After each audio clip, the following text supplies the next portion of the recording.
Salut, je m'appelle Seb Muller et bienvenue sur USM Fabrication.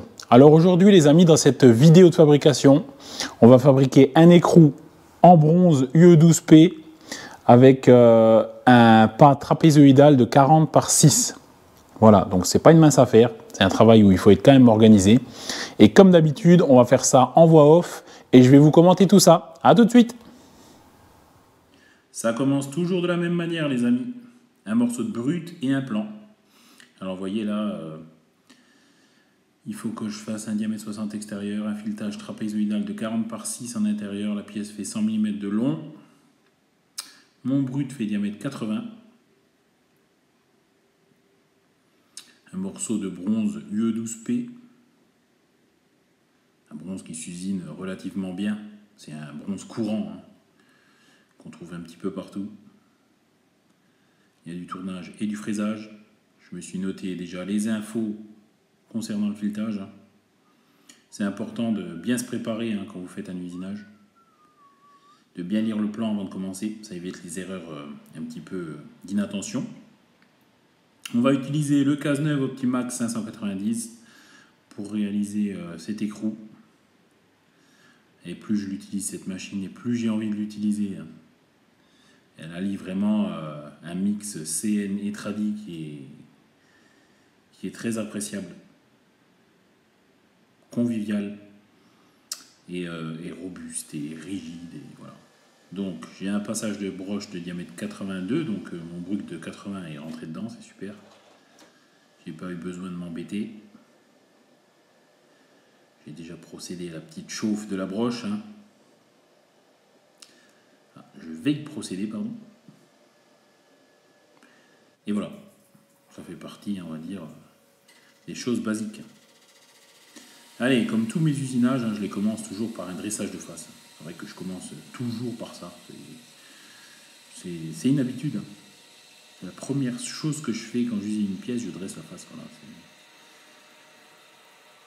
C'est ma méthode. Une fois la face dressée,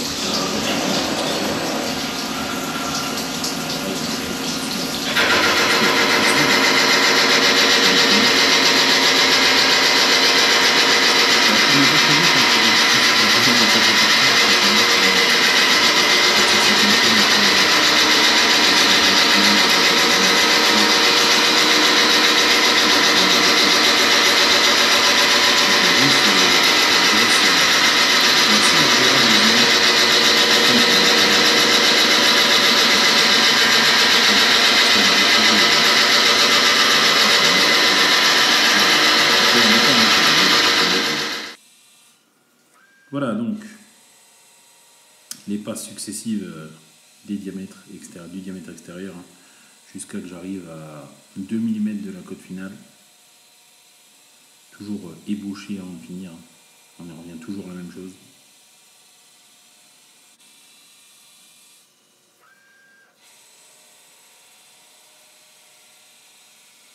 Alors ces genres de pièces, la matière coûte relativement cher, hein, donc il faut être précautionneux, je dirais, et faire attention à ce qu'on fait.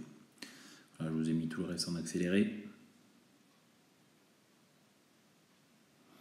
Ensuite, une fois que le diamètre extérieur est ébauché, centrage, perçage. Le centrage, c'est super important pour guider le forêt. Et ensuite, le perçage. Appareil que je vous ai mis en accéléré.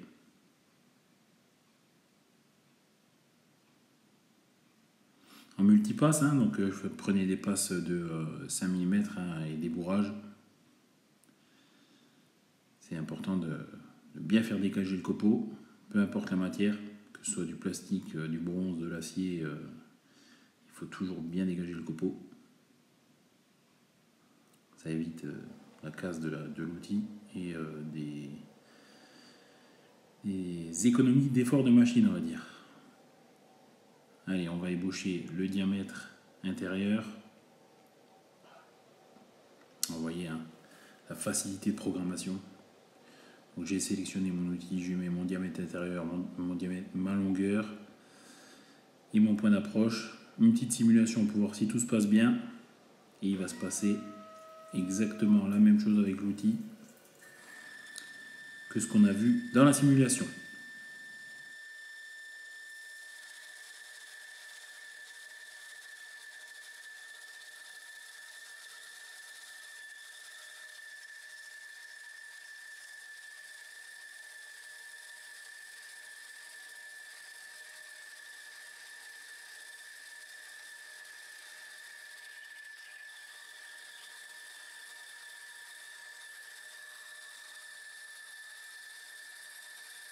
Voilà, comme vous pouvez le voir, hein, je règle mon outil toujours juste. Faut pas qu'il dépasse de trop, ça évite les vibrations. Alors c'est vrai que je viens un petit peu à la pièce. Allez, un petit contrôle aux 3 points. Et en avant pour la finition.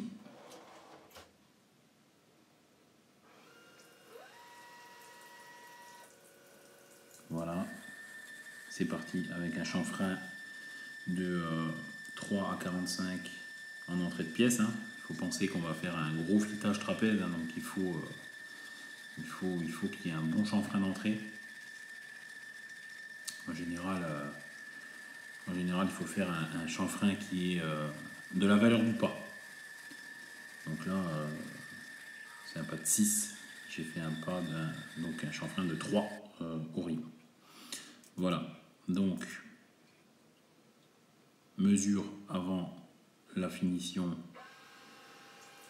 Je fais en semi-finition. La première passe, c'est une semi-finition. Je mesure ce qui me reste à prendre et je prends le reste là. Voilà.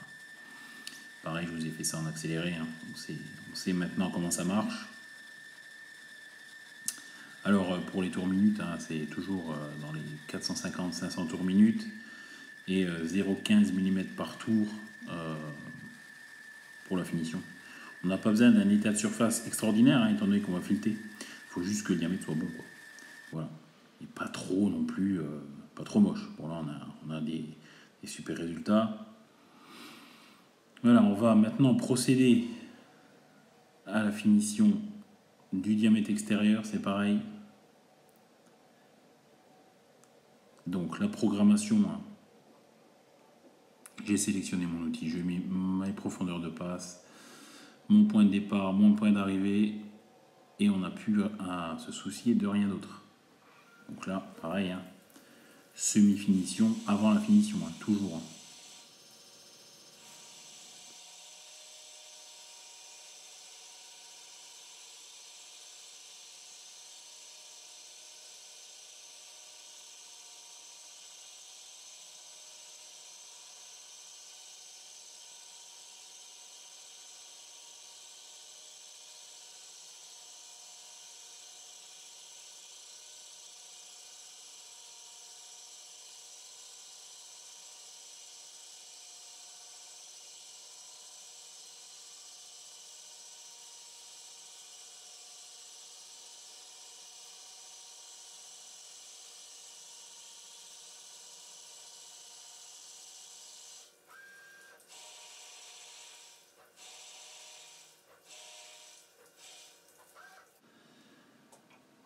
Voilà, donc, je mesure. Vous voyez, j'ai mesuré à 2 points là.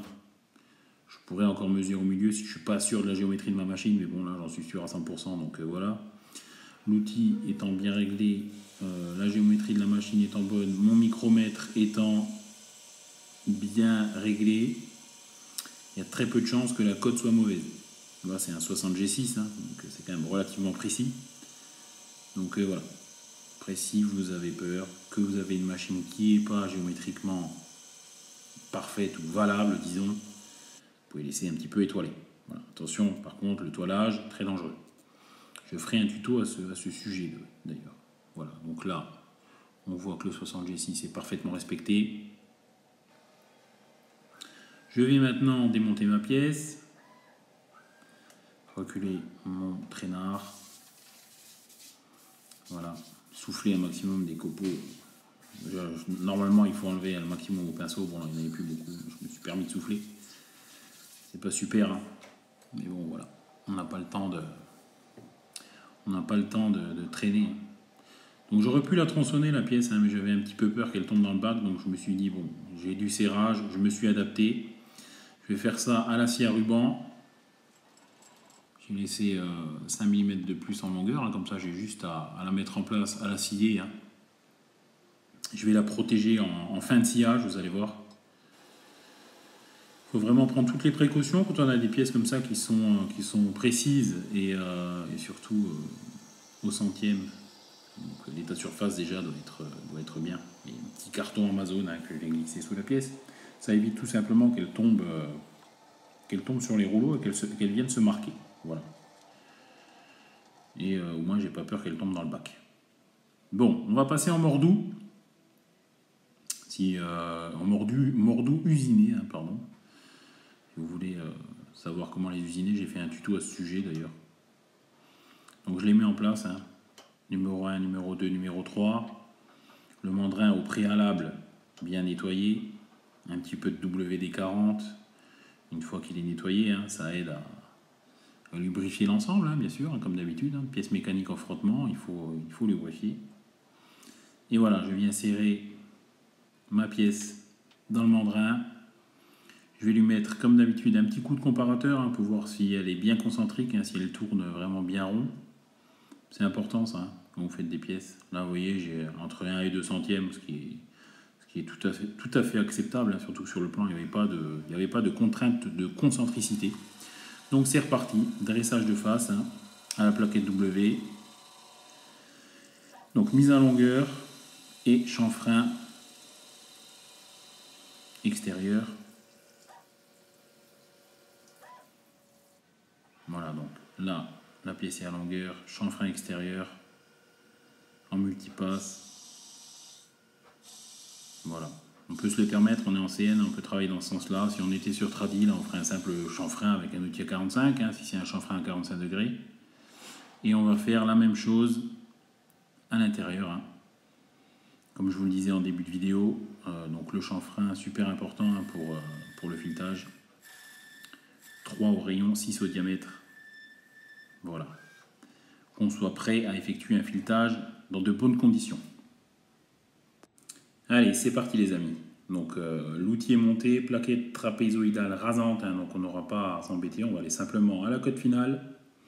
De temps en temps, ça peut arriver qu'on ait un outil à affûter. Hein. Bon là, on a la chance de ne pas avoir à affûter, donc on va faire ça tout à la cote théorique et ça va aller super.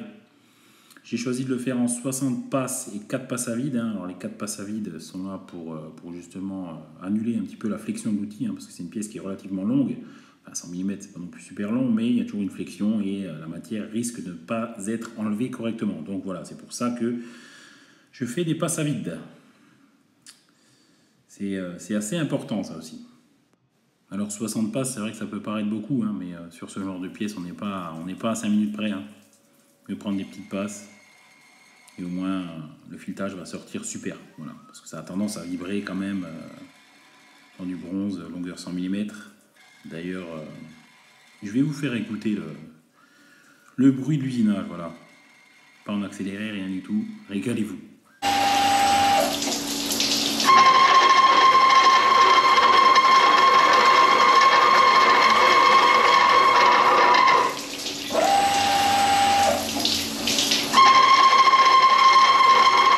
Je vous ai même pas parlé de la rotation, hein, donc j'ai mis 200 tours minute pour ce genre de travail, c'est largement suffisant, ça sert à rien de tourner à 500 tours minute. Voilà. Donc j'ai pas eu besoin de fluctuation de la broche, ni rien du tout, tout s'est super bien passé. C'est un travail qui a été 100% bon du premier coup. Et le résultat, franchement, sans toilage, sans rien du tout, est parfait, quoi. Parfait. Voilà, c'est du 100% bon. Bon, après, voilà, c'est toujours pareil. Hein. Pour faire du travail 100% bon, il faut une méthode efficace. Alors, ça ne vient pas du jour au lendemain, les amis. Il ne faut pas vous inquiéter hein, si vous loupez des pièces au départ. Mais voilà. Du bon travail, c'est l'expérience, c'est les années. Ne vous inquiétez pas, j'en ai loupé plein et j'en louperai encore plein. Hein. On a tous droit à l'erreur. Bon, après, certaines pièces plus chères, c'est vrai que ça met un petit peu en colère. Allez, on passe sur Fusion 360 là, pour la rainure. Voilà donc une rainure tout le long de la pièce. Vous voyez le parcours d'outils. Hein. Donc je descends en rampe directement dans la matière avec une fraise de 10. Je laisse la surépaisseur de chaque côté, 1/10 5, 1/10 en profondeur. Et je viens terminer ma rainure du premier coup. Voilà. Donc mise en place dans le centre d'usinage, dans le as. J'ai choisi de la mettre dans le sens là, la pièce dans l'étau, pour ne pas marquer le diamètre justement. Voilà. Au préalable, bien sûr, j'ai fait chauffer ma broche. Hein. Toujours bien préparer la machine. C'est ce qui va aussi faire jouer la durée de vie de votre machine. Hein. Si vous arrivez le matin et que vous tapez dedans direct, bon, bah, c'est pas forcément bon pour la mécanique, quoi. Je me suis permis un ou deux petits coups de maillet sur la pièce. Pas trop fort pour ne pas la marquer. Un petit coup de rénichot pour se centrer.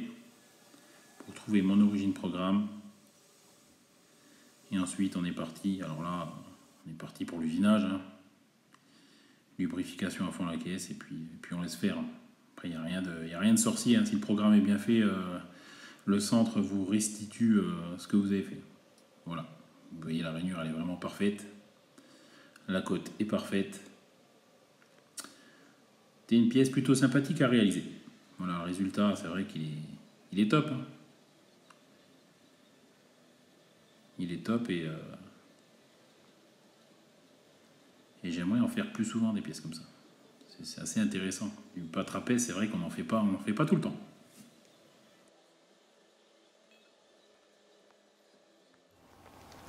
Voilà les amis, cette vidéo est maintenant terminée. J'espère qu'elle vous aura plu. Hein. J'espère que le fait de voir un petit peu plus de commande numérique, ça vous plaît aussi. N'hésitez pas à me le dire en commentaire. Hein. Alors n'ayez pas peur, hein, je ne ferai pas que de la commande numérique. Hein. Mais ce genre de vidéo de fabrication où on voit l'efficacité du Cazeneuve, on voit du Fusion, on voit du Haas VF2SS, c'est vrai que c'est sympa, ça change un petit peu de ce qu'on fait habituellement sur Tradi. Mais je garderai bien sûr une bonne partie de mes vidéos en tradi, hein, parce que je sais que bon nombre d'entre vous sont équipés de tours traditionnels et c'est vrai que c'est un petit peu plus facile, je dirais, de restituer ce que je fais en vidéo sur vos machines. Voilà. Mais voilà, la CN, il faut aussi en mettre de temps en temps et petit à petit, hein, je travaille de plus en plus sur CN et un petit peu moins sur tradi. Bon. Quoi qu'il en soit, vous avez bien vu que cet écrou, je ne l'ai pas essayé, hein, je suis allé à la cote et à la profondeur théorique. Hein. Dans une prochaine vidéo, je vais bien sûr fabriquer l'arbre sur lequel viendra se visser cet écrou. Alors ça va être un bel arbre, hein. Il fait 1350 mm de long il me semble, et le filetage fait dans les 850 mm. Voilà, donc on fera une partie en CN et on fera le filetage en traditionnel, ou alors on fera peut-être l'arbre complet en traditionnel, on verra, voilà, parce qu'on sera obligé d'utiliser la lunette à suivre. Voilà, c'est super intéressant et c'est vrai qu'on n'en voit pas souvent. Voilà les amis, n'oubliez pas de liker, de partager, le pouce bleu, super important, hein, ça aide à beaucoup mieux faire des filetages trapézoïdaux. Ça c'est moi qui le dis et c'est la vérité. Hein. Et n'oubliez pas de venir sur le groupe Facebook USM Fabrication, hein, on est bientôt 20 000 et on pourra dialoguer, on pourra échanger sur plein de sujets. Hein. On a, je vous dis, entre 30 et 40 publications par jour, il me semble, en ce moment. Donc voilà, il y a matière à discuter. Allez, je vous dis à bientôt les amis, à plus.